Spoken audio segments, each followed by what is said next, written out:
In part 1 of the Odyssey, Odysseus and his men find themselves captured in a cave, housed by Cyclopses. While held captured, Odysseus takes out a Cyclops' eye, and as he escapes, he informs the Cyclops that his name is Nobody. Mother, father, and friends, everyone calls him Nobody.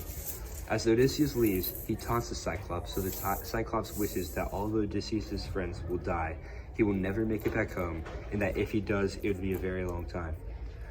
Part 2 starts as the Odyssey, as he and his men are on their way back to their hometown, and Ithaca was in sight.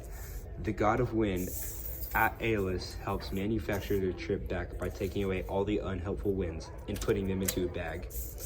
During the dark, gloomy, starry night, where nothing but Ithaca and the monstrous dark blue waves were in sight, the crew members decided that the bag did not hold winds and instead contained jewelry.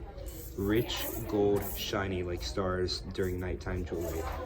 The curious crew members unwrapped the bag, and before that they could even see, winds were going in every direction except one, all released at once. As Circle's Island approaches in the crew's vicinity, loud, ear-bleeding sirens came out. Odysseus realized that the sirens were half-bird, half-woman creatures that bewildered one's thought process. To prevent his men from ruining their journey once again, he used wax that had laid thick on their ears, but therefore they would not do unwillful acts to crash the ship. More unexpected monsters appeared as Scylla and Charybdis awakened from beneath the sea. Scylla was composed of 4 dog heads, and the rest of her body was disclosed by the ocean.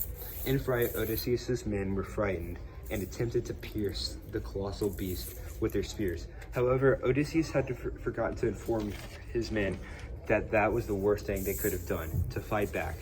It was not like they were going to listen anyways. And just like that, Scylla made her strike, whisking 6 of Odysseus' best men from his ship.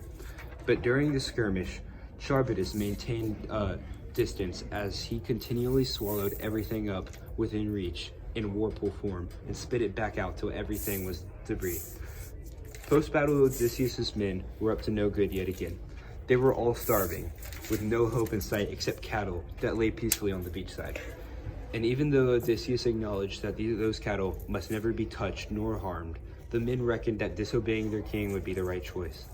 Odysseus knew of the rules from Circle and Tyrus, and who claimed that if the cattle are eaten, the sun god would be infuriated, and that they would be harmed one way or another.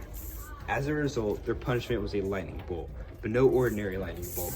It was a lightning bolt sent by the god of the lightning, Zeus, ordered by the sun god. In a blink of an eye, their ship snapped in half, and the crew went flying everywhere. Odysseus secured himself by gripping onto a tree branch, laying over a cliff until the storm concluded.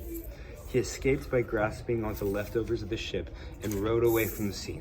And that is the end of the part of the Odyssey.